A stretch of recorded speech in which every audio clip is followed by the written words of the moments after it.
Жалпы көрүүчүлөргө салам айтабыз. Урматтуу көрүүчүбүз, газеттеги маек үстү сиздерге тартуулганга даяр турабыз. Буюрса кайрадан тоо коюнуна келип калдык. Бул тоо коюнунда буюрса сиздерге бир сонун маалыматтар менен жеткизгенде тура көрүп турабыз. Айрыкча бизди чет элден көрүп турган мигрант мекендештер, Москвадагылар, Екатеринбург, Питер бүт бардыгы бизди көргүлө. Бул маек сиздерге пайдалуу болот деп ишенебиз. Урматтуу көрүүчүбүз, мынакей атайын алыстан бүгүнкү күндө мекендешибиз келип калды. Кыргызстанга, Мекенге Жаныбек менен бүгүнкү маекти тартуулайбыз. Эмне маек? Өзүңүздөр көрүңүздөр. Сиздерде пайдалуу болот деп ишенебиз. Ассалам алейкум. Алейкум ассалам. Ден соолук жакшыбы? Жакшы, Кудайга шүгүр. Аман эсенби? Жакшы, Кудайга шүгүр. Жакшы, биз да. Мындай кылалы. Бүгүн биринде достордой эле сүйлөшөлү. Кеттик анда. Карманбайбыз. Кандай келип алдыңар Москвадан? Жакшы, Кудайга шүгүр, жакшы тынч келип алдык. Ошо кечинде түн учуп келдик. Самолет 32 саатта түшүп калдык. Ыйлап жүрбөйсүңөрбү? Дароо эле көйгөйдөн баштап, Ооба. Ошо келдик. Бул келишиңер демек баягы мекендештерибизге бир сонун маалымат менен келип турсуңар. Дагы да болсо. Анын баардыгын астыңкы мүнөттөрдө шашпай, ирет менен жеткизели. Даярсыңар да? Даярбыз. Түнү менен даярдандыңар да? Ооба. Идеяларды ойлоп. Кыргызстанга качан келдиңер да акыркы Мекенге? Жайында келип кеткем. Жайында бир жолу келип кеткен. Анда деле аз эле күнгө келгем. Бир жумага эле келгем. Бир жума туруп эле кайра кеткем. Төлөдүң, кэшбэк алдың. Бүт бардык жерден. Бул жөнүндө азыр көпчүлүгү биле бербейт. Бирок мен сиздерге ар бир сатып алууңуз үчүн кантип кэшбэк ала аласыз, анын бардыгын көрсөтүп берем. Бул карта Оденгиден Элкарт картасы. Бул карта менен жол кыра төлөсө болот. Дүкөндөрдөн жана кафелерден каалаган нерсеңизди алыңыз. Кыргызстандын аймагындагы каалаган банкоматтан акчаңызды чече аласыз. Бул картаны Мой о тиркемесинен бат жана оңой алсаңыз болот. Оденгиден Элкарт картасын сиз ар бир колдонгон сайын 1% кэшбэк ала бересиз. Мисалы дүкөндөн бир нерсе алдыңыз, дарыканадан төлөм жүргүздүңүз, кафеден же каалаган супермаркеттен төлөгөндө сиз дайыма өзүңүзгө кэшбэк ала бересиз. Бүт бардык сатып алууларда 1% кэшбэкти сиз офлайн төлөм жүргүзүп алыңыз. Круассан сатып алдыңыз, сизге кэшбэк. Телефон алдыңызбы? Анда да сизге кэшбэк. Кэшбэктин баары бонустар тизмегинен көрүңүз. Жана аны биздин өнөктөштөргө коротсоңуз болот. Бизде өнөктөштөрүбүз аябагандай көп, каалаган табитке жараша. Ар бир сатып алууларда 1% кэшбэкти кантип алыш керек экенин эми сиз билесиз. Оденгиден Элкарт картасын буйртма берип колдонуңуз. Айтмакчы, сиз кайсыл жерден карта менен көбүрөөк төлөйсүз? Келиңиз, салыштырып көрөбүз. Мындай болуп каткан, өзүм убагында мигрант болгондо билем да. Бир жума келесиң, акчаң түгөнүп кетти, кайра кетип каласың. Сагачы, силер деле ошондойбу? Мен акчам деле бар болчу, жумушка шашылып эле кетип калдым. Туруктуу жумуш Москвада. Москвада. Эмне жумуш экенин анын баарын айталы. Азыркы учурда бул ким деген суроо бар да. Ким менен маектешип атат? Эмне маалымат айтып берет дегенчи. Силер кимсиңер? Мен Самара Нарматова жетектеген KG недвижимость агенттигинде менеджер болуп иштейм. Ипотека жолунда үй алып бергенге, мекендештерге жардам берем. Канча жылдан бери Москвадасыңар өзүңөр? Өзүм 10 жылдан ашып калды. Бул агентстводо иштегениме 3 жыл болду. Каяктан болсуңар силер? Мен өзү Ошол областын Өзгөн району Зергер деген айылдамын. Ошондо туулуп чоңоюп эле? Жол жакта эле туулуп чоңоюп өскөм. KG недвижимостьте мен мурунку жыл экен, ушул убакытта тартканыбызда баягы 600 кишиге үй алып бердик деп айтканы бар эле да. 600 кишиге деп менде бир эмоция чыкты эле. Азыркы учурда кайра интернет багыттарынан карап көрсөм 800гө жеттир. 800гө жеттик. Акыркы 800-чү кардарыбызды октябрь айында алып бердик. 800-чү кардарыбызга. 700-чү кардарыбызга июль айында алып бергенбиз. Элдин ишеничине кириш, аларды мындай алса болот. Мына өмүр бою эмне квартиралап жүрмөк белеңер, келгиле бул чогулткан акчаңды бияка берсең мен мынтип үй алып берем, төлөп жашай бересиң деген сыяктуу баягы башында түшүндүрмө иштери жүргөндө оорчулукка да турган болуш керек. Ооба. Биздикилер өзү мындай да. Азыр комментарийлерге көп адамдар жазышат да. Силер мынанча жылга байланып калдыңар, ал жакта мына темселеп жүрөсүңөр дегендер бар да, мисалы. Ошолорго вот темселебей эле азыр үйдү алып койсо квартирага деле берип атат, ошол орустарга деле ошол акчаны берип атат. Кичине үстүнө бир аз кошуп элесе өзүнө инвестиция. Үй өзүнө калат. Азыр Россияда регистрация маселеси көп кыйналат. Мисалы регистрация кое алышпайт, койсо да базадан чыгып кетет. Ошол сыяктуу маселелерге аябай эле чоң жардамы тиет. Мисалы өзүнүн үйүнө өзү барып, өзү каттоого турат. Ошол сыяктуу жардамдары үйдүн пайдасы чоң. Көбү келип бизге ишенбейт эле. Мисалы булар алдап кетеби, мисалы кооперативпи деген сыяктуу. Бизде андай эмес, кооператив эмес. Биз өзүбүз жеке, частный дейбиз, агентство, кыймылсыз мүлк агентство. Биринчи ошондойлор болгон, ишенбей. Анан бизде KG недвижимость дегенди көп эле тааныбайт да. Биринчи Самара Нарматова деп, Самара эженин атынан чыкканда. Ошол сыяктуу көбүнчө келгенде ишенбей, өзү барбы депчи. Биз KG недвижимость компаниясы биз общий чогуу иштейбиз да. Мисалы бири жок болуп калса, биринин иши бири улантып кете берет. Ошентип отуруп, менин түшүнүгүм боюнча демек мындай эле болгон турбайбы? Башында баягы чындыгында бир иш баштаганда, ай, мындай болот, үй алгыла десе, биринчи киши үй алды, экинчи киши үй алды, үчүнчү киши үй алды. Бара-бара аны көрүп туруп анан, демек болот турбайбы? Фактически көргөндөн кийинчи элдер ишенип азыркы учурда 800гө жеттиңер. 800гө жеттик.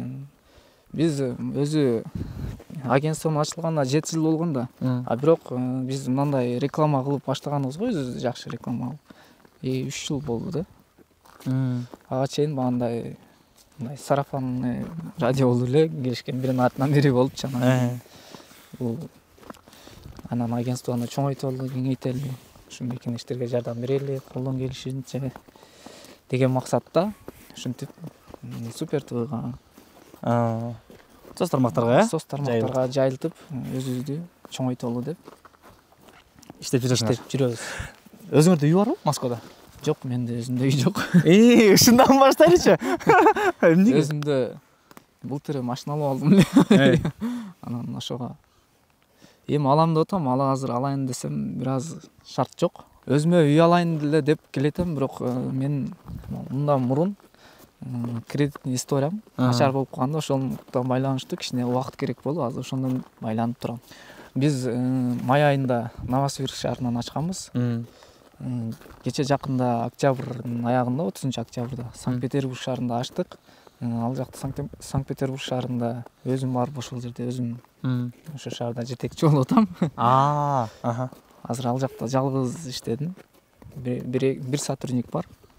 Ошол экөөбүз эле иштедик. Ал жакта ачылгандан баштап, ачылган айда эле 3 кардарыбызды турак жайлуу кылдык сразу.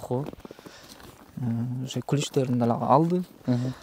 Видеобуз бар. Тиркеп койсок болот. Ошо 3 кардарыбызды сразу эле бактылуу кылып койдук. Сону. Кредитный история деп атпайсыңарбы? Өзүңөрдүкү мисалы начар экенде, эмнелерге жооп бериш керек мисалы үй алыш үчүн? Бизде азыр Кыргызстандан мисалы биринчи барганда эле биздин туугандар акча жаатынан кыйналат да. Барганда эле сразу азыр Золотая корона деген бар да. Ошондон микрозайм ала калышат. Ошондон кредитный история бузулат. Банкага жаман карайт да, отрицательный карайт. Ошонун айынан көпчүлүгү ала алышпайт. Мисалы официальный иштегендер бар толтура. Биз көбүнчө расмий түрдө иштеген адамдарды алып беребиз да. Расмий иши жок болсо алып бере албайбыз. Кыргызстан жарандарына. Ошондуктан расмий иштешет, бирок бизге келгендердин көбү эле кредитный историясы начар, Золотая корона көп алып алышкан. Ошол сыяктуу, ошондон улам көп ала алышпай калат. Ошонун катарында мен да бармын. Өзүңөр да алган экенсиңер да. Алгам, ошол. Кандай киши барыш керек? Кандай жерде иштеген? Акчасы канча? Жаш курагы кандай? Эмне документтер менен? Бизге көбүнчө жаш курактагылар 40-45 жаштагы адамдар барат, көбүнчө улуу муундагы адамдар десем болот. Орто муун. Ошолор барат. Бизге керектелчү документтер ким расмий түрдө иштесе, ошол документтер баары өзүндө бар. Эч кандай ишканасынан документ топтоп, чогултуп убакыт кетирбейт. Расмий деген бул официальный. Түшүнүп атам. Официальный дегенде кандай документтер болуп калат ошондо? Мен мисалы азыр унутуп атам. Убагында бирок мен өзүм официальный иштегем. Паспорт берип болот. СНИЛС, ИНН, трудовой договор, миграционная карта, регистрация. И анан акырында азыр госуслуга деген бар. Ошо госуслуганы ачса, ошо май документиге барып подтверждать этип келет. Болду ушул эле документтер. Ошо госуслуга ачканга өзүбүз дагы мен дагы жардам берем. Канча сумма менен келиш керек? Эң башында. Бизге биринчи келгенде 50 миң менен келип биз менен келишим түзөт.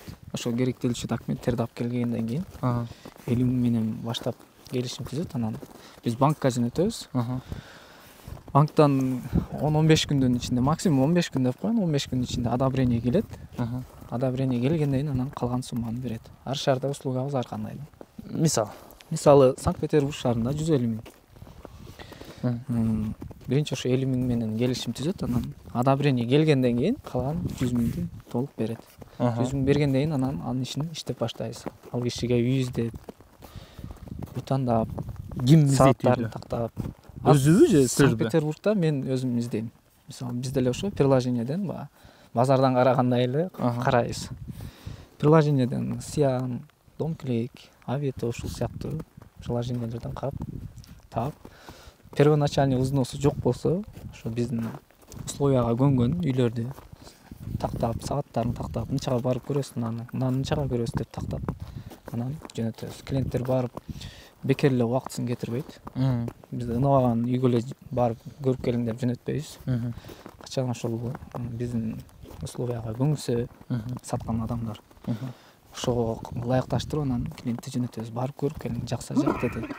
Эгер клиентке жагып калса, алар менен сүйлөшөбүз, документтерин жөнөткүлө дейбиз. Документтерин жөнөтүп, үйдүн юридический жактарын баардыгын текшеребиз. Банкка жөнөтөбүз. Оценка дегендер бар. Ошо оценкадан өткөрүп, анан банкка жөнөтөбүз. Буга чейинки комментарийлерди окуп калдым да. Жаныбек. Ой, өзүңөр деле чуркасаңар болот. Өзүңөр деле банкка кайрылып туруп түз эле алсаңар болот деген сыяктуу баягы комментарийлер бар экен да. Канчалык айырмасы болот? Мисалы, өзү чуркаган менен силер аркылуу чуркаган. Өзү чуркагандын айырмачылыгы аябай эле чоң. Себеби ал үйдү кандай экенин билбейт да аларчы. Текшерүүдө кыйналат. Баары бир айланып келип эле юристтерге кайрылат. Мисалы, сделка деп коет го. Банкта оформление болгон күнү, ошол күнү баары бир текшерүүлөр болот. Баары бир юрист керек да. Мындай агенттик тараптан баары бир жардам керек. Себеби өздөрү барып үй алышы аябай эле оор. Мисалы, ал үйдүн документ жагынан начар болуп калышы мүмкүн. Үйдү макул алып алды деп коеюн. Алгандан кийин, мисалы, коммуналный жактан, болбосо үйдө бирөө прописанный болуп калат. Ошолорго ким прописанный болсо, коммуналный услуга дагы келе берет да, кымбат болчу. Биз ошолорду полный текшеребиз да. Өздөрү алса, андай нерселерге текшериши кыйын болот. Үйдүн мындай кыскача айтканда проблемалары болот. Азыркы учурда биздин кыргыз элибиздин ошол эле басымдуу бөлүгү негизи мигранттар да. Басымдуу бөлүгү чет элде жүрүп, акчасын чогултуп, анан бул жакка келип туруп, мына эми үй алайын деп атканда кооперативтерге аябай жаңылып туруп, адашып туруп, акчасын берип туруп, үйдөн жок, акчадан жок, азыркы күнгө чейин сүрүлүп жүргөндөрдү көрөбүз да. Ушунчалык жүрөккө тийген, ушунчалык көкөйгө тийген. Коркунуч жокпу я? Силер кооператив эмессиңерби дегенчи. Бул эми агенттик бирок баягы кезек менен алып беребиз. Анан мисалы бул кишиге биринчи алып беребиз, анан сизге алып беребиз эмеспи? Силерге катталганда. Жок, бизде мындай да. Бизде баардыгы көрүнүп турат да уже. Бизде алдын ала акча албайбыз. Биз баардыгын жумушту бүтүргөндөн кийин башта алабыз да. Мисалы, ошо келишим түзгөндө 50 миң берди. Уже одобрение алып атабыз, уже жумуш аткарып атабыз да. Азыр одобрение алыш эле өзү кыйын да. Одобрение алдык. Анан уже ага үй тандап беребиз, убакыт кетет. Телефондо кечке сүйлөшүп отурасың. Канча көп нерсе, көп орустар ынабайт, мисалы. Первоначальный взнос жок го, көпчүлүгү макул боло бербейт. Алардын макул болгондору бар, анан убакыт саат кетет. Мисалы үйдү, бир күн эле айткан күн эле сразу көрсөтпөйт. Мисалы, башка жакта болуп калат. Мен мынча күнү мындай күнү көрсөтөм дейт. Ошого аябай эле убакыт кетет. Анан биздики одобрение келгенден кийин анан биз менен расчет кылып атпайбы? Биздин айырмачылыгыбыз ушунда да. А мисалы көпчүлүк агенттерде бар, мисалы биринчи эле акчаны алат да, анан жумушун баштайт. А бизде андай эмес. Бизде бөлүп берет. Сиз экөөбүз бир күнү бардык да. Сиз экөөбүз бир күнү бардык. Барсак бул жакта 100 киши деп коелу, 50 киши деп коелу, 50 киши турат кезекте. Анан экөөбүз жаңы эле кирип туруп, анан мына могу 50 кишиге алып бергенден кийин буюрса кезеңдер мынакей таблицада көрүнүп турат. Сайтка кирип көрө бересиңер, канчанчы ордунда кетип баратасыңар. Анын баардыгы келгенден кийин буюрса алып беребиз силерге деп туруп, ошондой ишендиришет да. Анан макул деп туруп эле сүйүнгөн бойдон акчаны берип кетесиң. А силердечи, мисалы 20 киши силерде баягы үй алабыз деп турат да, акчасын берип койду, одобрение келди. Сиз экөөбүзгө деле келди одобрение. Жанагы 20 кишиден эртерээк үй деле алып калышыбыз мүмкүнбү же сөзсүз түрдө биринчи 20 кишиге алып берип? Жок, андай эмес. Бизде мисалы баардыгынын документтери туура так болсо, банкта кээде 1 саатта одобрение келип калат. Ар кимге караганда одобрение келет да. Мисалы мага 10 күндө келсе, сизге 1 саатта жөнөткөндөн кийин 1 сааттан кийин келип калышы мүмкүн. Мисалы сиздин ишиңиз биринчи алдыга жылат да. Ошондо келгенден баштап ошол келишим боюнча иштейбиз да. Ошол боюнча сиз акчаны алып келесиз, анан үй карап баштайбыз. Ошол боюнча может сиз менден кийин келип, менден мурун турак жайлуу болушуңуз мүмкүн. Канча жылга бөлүнөт? Азыр Москвадагы бир бөлмөлүүдөн баштайлычы, бир бөлмөлүү үй канча миллион болот азыр? Азыр 8,5 миллиондон башталат. Башталышы. Башталышы.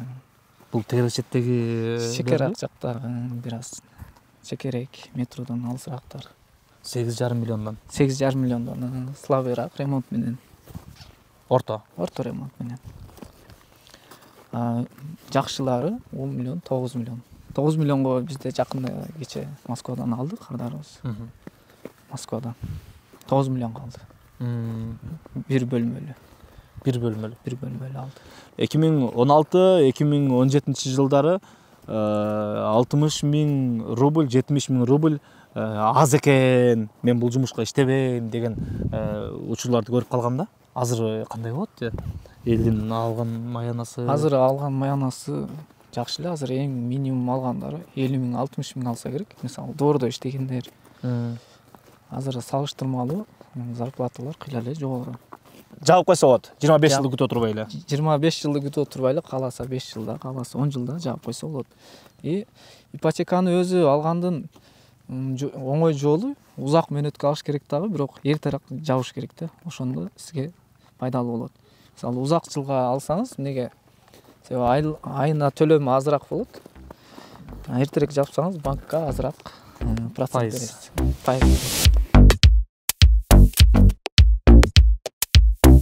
Силердин кеңсеңердин даректерин? Биздин кеңсенин даректери Новосибирск шаарында Гусинобродское шоссе 35-те 206 кеңсе. Экинчи кабатта жайгашкан. Ал эми Санкт-Петербургдагы кеңсебиз метро площадь Восстания. Көчөсү Невский проспект 118, 4-кабатта 4127 офисте жайгашканбыз. Ал эми Екатеринбург шаарында болсо Чебышева 4, 7-чи офис.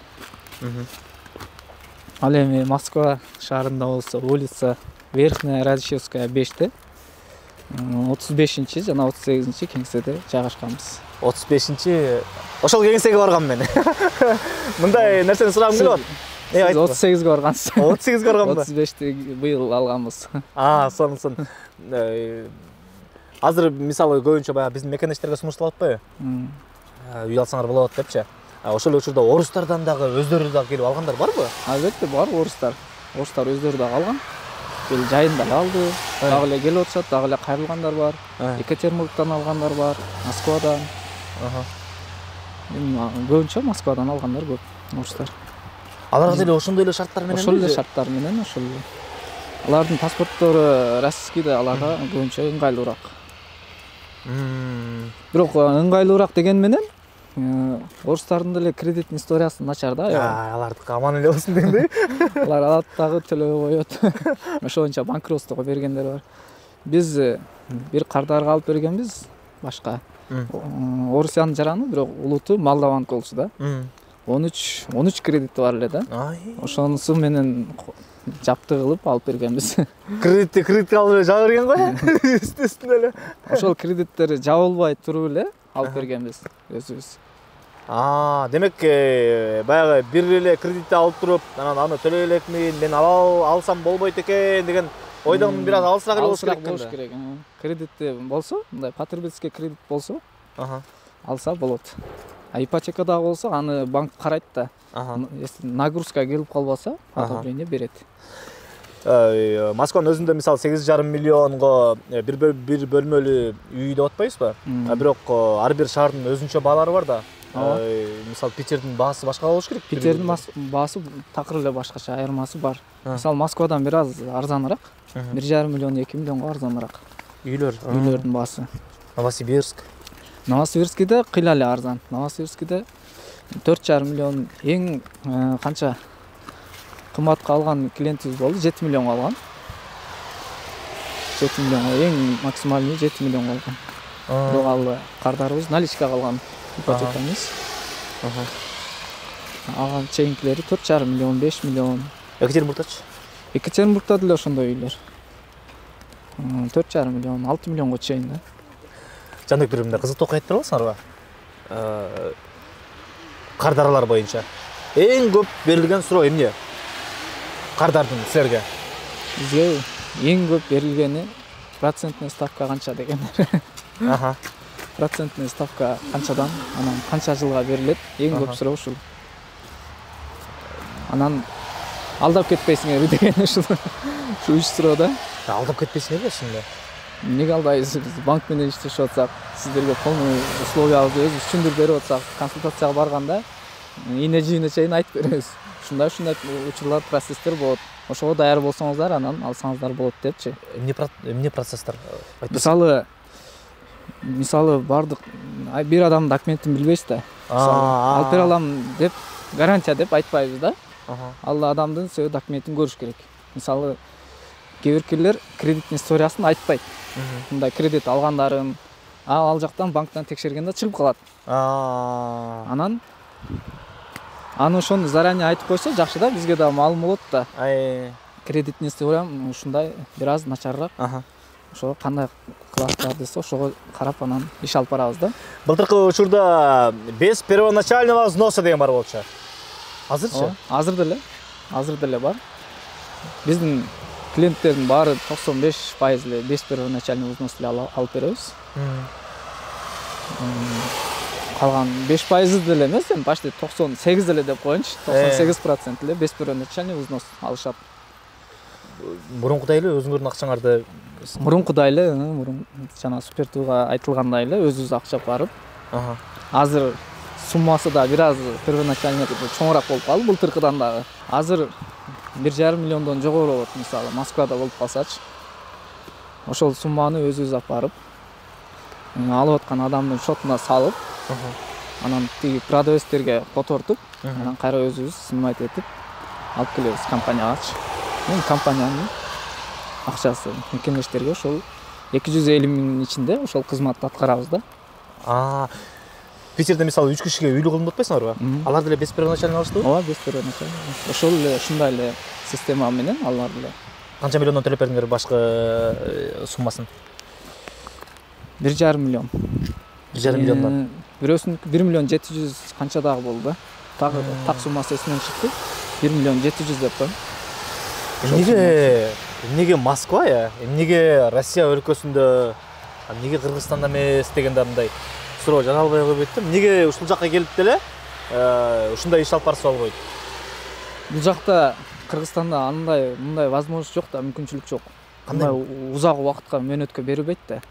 Анан бул жакта сөзсүз башкы төлөм болуш керек Кыргызстанда. А башкы төлөм азыр биздикилерде табыш кыйын. Ошон үчүн бул жак менен иштеше албайбыз. Анда узак мөөнөткө 30 жылга бербейт да. Кыргызстан банктарында андай мүмкүнчүлүк жок. Негизи оюңарда барбы, кыялыңарда барбы? Негизи Кыргызстанда болсо сөзсүз түрдө иштейбиз. Кыргызстанда, өзү Кыргызстанда иштеген ким жежесин. Айланып эле ат айланып казган табат дейт да. Кыргызстанда ушундай мүмкүнчүлүк болсо сөзсүз түрдө ачабыз. Эгерде төлөй албай калды. Мен үй алдым. Первоначально төлөп бердиңер. Силердин кызмат акыңарды төлөдүм. Бирок бир канча убакытка келгенде мен төлөй албай калдым. Үйдү алып коюшабы? Жок, үйдү албайт. Сизге пеня өсөт. төлөбөй койгонуңуз үчүн и кредиттик тарыхыңыз бузулат. Банк үйдү барып сизден алып кое албайт. Жөн эле пеня өсөрбү? Пеня өсөт сизге. Кредиттик тарыхыңыз булганат и ошол проценттин үстүнө сизге пеня кошулат. Банк барып үйдү сизден албайт. Мисалы, ар кандай да адамдар, баягы 5 колу тең эмес дегенде адамдар ар кандай болот. Кээ-биркилер өзүнүн мындай ситуациясын билбей туруп эле анан башкача сүйлөгөндөр бар. Документациясы мисалы туура келип атса дагы, туура келбей атса дагы, болбойт аткой, меники эмне болду деп. Биз деле банкка көз карандыбыз да. Банктан кандай чечим чыкса, ошого карап мелдерге жооп беребиз. Мисалы банктан анча-мынча жаман чечим чыгып калса, айтсак анан силер ушундай дедиңер эле го, ушундай дедиңер эле го дейт.